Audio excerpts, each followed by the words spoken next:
السلام عليكم ورحمة الله وبركاته. الحمد لله رب العالمين، والصلاة والسلام على إمام المتقين نبينا محمد وعلى آله وصحبه وأتباعه إلى يوم الدين. أما بعد، فأعوذ بالله من الشيطان الرجيم. بسم الله الرحمن الرحيم. الذي خلق الموت والحياة ليبلوكم أيكم أحسن عملا وهو العزيز الغفور.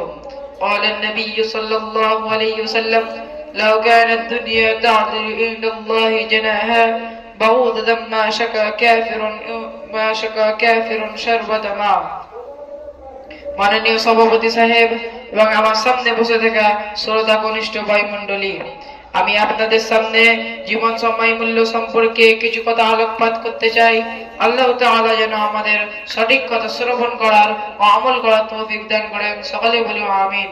ব্রাদারানে ইসলাম, আল্লাহ তাআলা আমাদের কেন জীবন দিয়ে সৃষ্টি করলেন, কেনই বা কিছু সময়ের জন্য আমাদেরকে পৃথিবীতে প্রেরণ করলেন, এই মর্মে আল্লাহ তাআলা বলেন: আল্লাযী খালাকাল মাউতা ওয়াল হায়াতা লিয়াবলুয়াকুম আইয়ুকুম আহসানু আমালা ওয়া হুয়াল আজিজুল গফুর। আমি সৃষ্টি করেছি জীবন এবং মৃত্যুকে তোমাদের মধ্যে পরীক্ষা করার জন্য, তোমাদের মধ্যে আমলের দিক থেকে সর্বোত্তম কে। সূরা মুলক আয়াত নম্বর 2। আল্লাহ তাআলা এই মর্মে আরো বলেন: ওমা খালাকতুল জিন্না ওয়াল ইনসা ইল্লা লিয়াবুদুন। আমি মানব জাতি এবং জিন জাতিকে সৃষ্টি করেছি শুধুমাত্র আমার ইবাদত পালন করার জন্য। সুতরাং এখানে সুস্পষ্ট হয়ে যাচ্ছে যে আল্লাহ তাআলা আমাদের ওয়াকারের সৃষ্টি করেননি। আল্লাহ তাআলা আল্লাহর শুধু দাসত্ব আদেশ এবং নির্দেশ পালন করার জন্য আমাদেরকে পৃথিবীতে পাঠিয়েছেন। কিন্তু আমরা এই জিনিসকে তখনই বাস্তবায়ন করতে পারবো যখন আমরা সময়কে কাজে লাগাতে পারবো। কিন্তু আমরা এই অমূল্য রত্নকে কাজে লাগাতে মানুষ উদাসীন, আমরা সময়কে অবহেলা করে সময়কে নষ্ট করে দিচ্ছি। কিছু কিছু মানুষ রয়েছে যারা প্রতিদিন ভোরবেলায় ঘুমিয়ে থেকে পশুর মতো ঘুমিয়ে থেকে সময়কে নষ্ট করে দিচ্ছে। দিনের পর ঘন্টার পর ঘন্টা ফেসবুকে ফালতু জিনিসপত্র দেখে সময়কে নষ্ট করে দিচ্ছে। টিভি, গান, মুভি, কার্টুন ইত্যাদি খেলে তারা সময়কে নষ্ট করে দিচ্ছে। মানুষ এক বিরাট অংশে প্রাণীর নিম্নতর প্রাণীর মতো হয়ে গেছে। তারা শুধু জৈবিক চাহিদা মেটানোর জন্য তারা সময়কে নষ্ট করে দিচ্ছে। এই জন্যই কি আল্লাহ তাআলা তাদেরকে জীবন দিয়েছেন? আল্লাহ তাআলা আরো বলেন, কিছু কিছু মানুষ রয়েছে যারা সব সময় আনন্দ ফুর্তির মধ্যে থাকতে দেয়, এই জন্যই কি তাদেরকে জীবন দেওয়া হয়েছে। তারা বন্ধুদের সঙ্গে আড্ডা, তামাশা, মদ, গাঁজা, সিগারেট ইত্যাদি নেশাদ্রব্য পান করে সময়কে নষ্ট করে দিচ্ছে। এগুলোই কি তার সাধ্যকতা? কিছু কিছু মানুষ রয়েছে যারা রাস্তার মধ্যে নামি দামি পোশাক, সুন্দর সুন্দর পোশাক পরে রাস্তার মধ্যে দক্ষ হয়ে বুক ফুলিয়ে হেঁটে চলেছে। এগুলোই কি তার সফলতা? আসলে সত্যি বলতে মানুষ দুনিয়ার ক্যারিয়ার এবং চাকচিক্যে অন্ধ হয়ে গেছে মানুষ, তাই তো তুচ্ছ মনে করা হচ্ছে আমার আল্লাহ তাআলার আদেশকে এবং নবী সাল্লাল্লাহু আলাইহি ওয়াসাল্লামের সুন্নতকে। এই মর্মে আল্লাহ তাআলা বলেন, পরকালের জীবনের তুলে আনায় এই জীবন এটুকুই মাত্র যে আপনাদের মধ্যে যদি কেউ সাগরের মধ্যে আঙুল ডুবিয়ে সে আঙুলের মধ্যে যে বিন্দু পরিমাণ পানিটুকু ফিরে আসবে, সে বিন্দু পরিমাণ পানিটুকু হচ্ছে ইহকালের জীবন।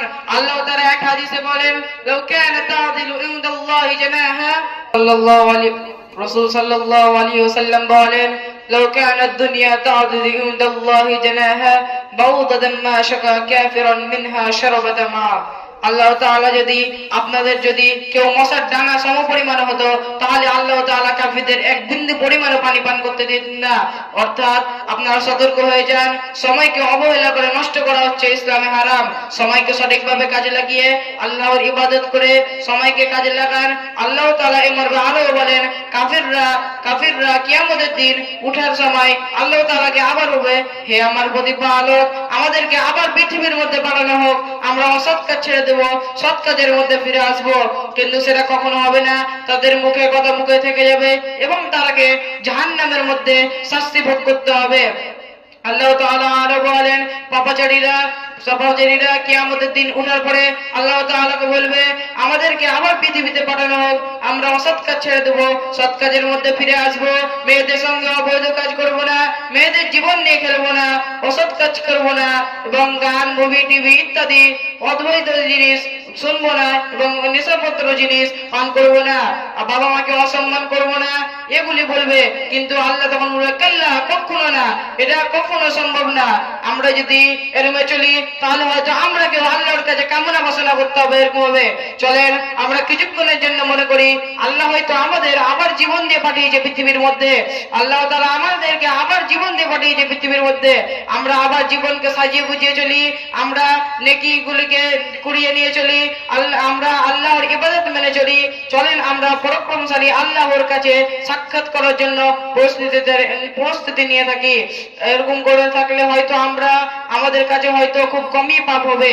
পরিশেষে আমরা আল্লাহ তাআলার কাছে দোয়া করি আল্লাহ তাআলা যেন আমাদের সকলকে সৎ কাজ করার এবং সৎ কাজ করে মৃত্যুবরণ করার তৌফিক দান করেন।